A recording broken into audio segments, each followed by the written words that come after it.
In an effort to destroy Russia, NATO is supplying Ukraine with additional armaments. The conflict in Ukraine is about to enter a new phase, new intensity as the Kyiv army prepares for the anticipated offensive. As NATO members gradually loosen their arsenals, Ukraine continues to lobby its allies to gain major interests.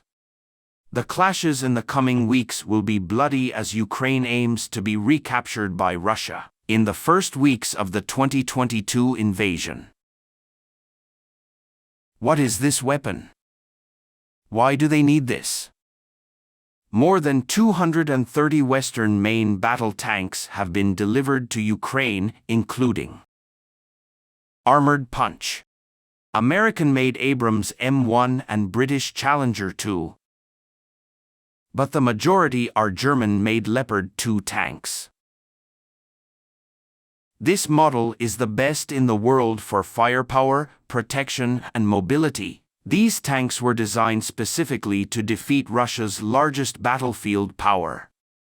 A combination of upgraded electronic equipment, sensor suites, and night warfare enhanced the capabilities of the allowing commanders to intercept and destroy Russian position trains from a greater distance from the enemy. Why is this useful? They will be an armored punch in the counterattack, smashing through the enemy's defenses, using the whole possible, and then dealing damage behind Russian lines, but they won't do it alone. Troop mobility.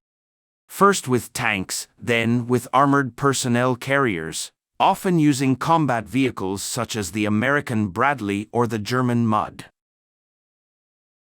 Capable of transporting troops safely, these vehicles are equipped with multiple 30mm guns or rockets and can defend themselves while providing fire support. NATO members have supplied Ukraine hundreds of combat vehicles for the most important war to date. In addition to the innovation that the Ukrainians have already achieved, the Ukrainian army received intensive training in modern warfare in the NATO style. Speed will be important in the flat, open parts of southern Ukraine. To help them do this, the balls will come into play. Both sides stockpiled large quantities of 155mm ammunition for the next battle. Demand is huge, as the Ukrainian military recently estimated that it needs at least 12,000 shells per day to hit its targets. Modern howitzers can fire these shells up to 30 kilometers, 18.6 miles, but in the fast-paced engagement, targets deep within Russian lines must be destroyed. Enter HIMARS. HIMARS and long-range artillery. One of the most effective weapons on the battlefield today is the High-Moving Artillery Rocket System, or HIMARS. It is a high-performance missile capable of firing warheads weighing up to 100 kilograms, 220.4 pounds, within meters of each other and descending up to 80 kilometers, 49.7 miles. This affects him a lot as a high-value target can be eliminated behind the front line. Russian military logistics relies heavily on railroads, and maneuvering yards and train stations are easy targets, as they cannot be moved or altered. HIMARS has been very successful in destroying Russian fuel and ammunition depots, troop concentrations, and command and control centers as Ukraine tries to reduce Russia's ability to conduct military operations. The Russian military is ignoring this and is gradually withdrawing supply points if possible and extending its command far beyond the range of the HIMARS rockets. Storm Shadow. Britain's recent donation of hundreds of Storm Shadow cruisers will complicate Russia's military plans. Flying at subsonic speeds over treetops, this stealthy cruise missile can fire a 480 kilograms, 1,058 pounds bunker-buster warhead with an accuracy of more than 250 kilometers, 155 kilometers, 3 miles away. It is advanced enough to work in heavily defended areas with barriers and AA defenses. It has a very small radar cross-section, making it very difficult to detect and track. When it arrives, it will climb and jump to the target. The first of the two charges punches a hole in the target, allowing the main charge to penetrate inside and explode, completely destroying the target. It is designed to destroy hardened or buried valuable targets without the slightest warning. It is also useful for all major structures, such as the important Kerch Strait Bridge, which was destroyed in previous attacks. The Ukraine may not have many of these weapons, but if used carefully against key targets, they can provide the balance in future conflicts, given the long struggle Ukraine is hoping for. Air power. None of this will make sense unless Ukraine controls the skies above the battlefield. Although President Vladimir Zelensky often appeals to the international community, it is unlikely that Western aircraft will come and play a role in the war. However, the Soviet MiG-29 aircraft donated by Slovakia and Poland, which had caused casualties throughout the conflict, helped. When the war began, the Russian Air Force was outnumbered by more than 4 to the Ukrainian Air Force. To the surprise of the conflict observers, Russia failed to destroy the Ukrainian Air Force on the first day of the intervention, even though it had the best advantage. Small units will attack individual infantry, while large drones such as the Bayraktar TB2 will seek and attack moving targets such as slow-moving or stationary car radar. All these weapons are used together, each supporting the other's ability to unite and complete the army.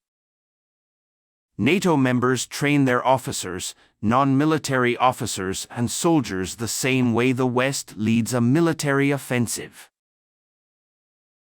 The focus is in part on air defense as the Ukrainian military learns how to make the most of the air defense systems at its disposal. This effectively protected the capital Kyiv from the latest attacks of Kazan hypersonic missiles and Shahid-136 drones, many of which were killed. The combination of sophisticated weapons from around the world will require professional logistics for the attack to maintain power and support and maintenance critical to success. The Ukrainian army will be faced with a dangerous task.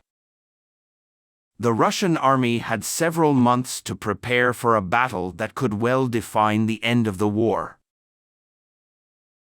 Both sides know what is at stake, and even if the Russian army is weak, Russia will not give up its position easily. A year ago, President Putin launched an illegal war against neighbors. The truth is out there for all to see. Nobody is against Russia. Russia is aggressive.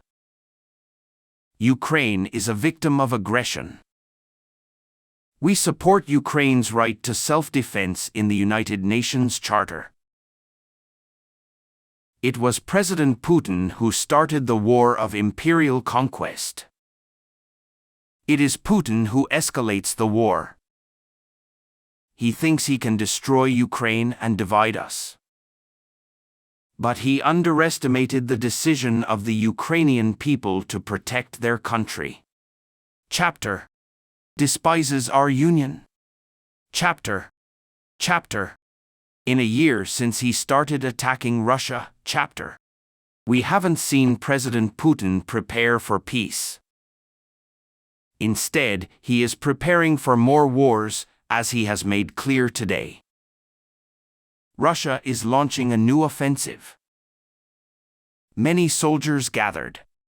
Item: reaching North Korea and Iran. We are more concerned that China may have planned to provide deadly support to Russia's war effort. ATO spokesperson Ona Lungescu. Well, let's start with Ms. Kyle Bank from Interfax Ukraine. Irina Summer, Ukrainian news agency Interfax. Thank you, Ona. Interfax Ukraine, Ukraine, Irina Summer. Mr. Secretary General, what is your assessment of Putin's threats today? How many kilos do they weigh? If you'll excuse me, I'll say this: the more long-range weapons the West supplies to Kyiv, the more Russia has to make its own threats.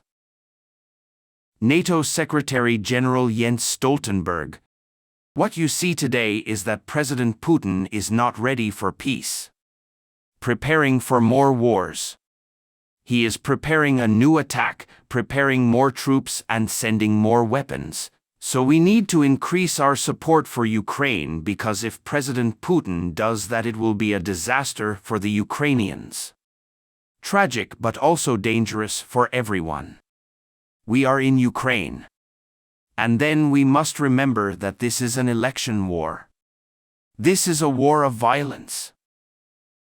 Russia decided to invade nearby Ukraine. Ukraine has the right to self-defense. This is enshrined in the United Nations Charter. We NATO friends, EU members, we all have the right to support Ukraine. This is what we do. Of course, NATO friends, we support Ukraine, but we do not support it. We are developing more heavy equipment, more weapons, and continue negotiations with Ukraine on different types of weapons, but at the same time how to ensure that all existing machines, completely all weapons, work as they should. Because we must remember that it's not just about shipping new machines, it's about making sure they have the guns delivered, the armor, the anti-aircraft spares, the ammo, the maintenance, the oil they need to run. It can be a logistical battle.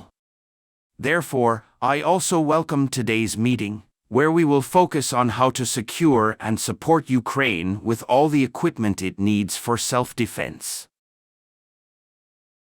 Then of course NATO has another role, which is to prevent this war from going beyond Ukraine.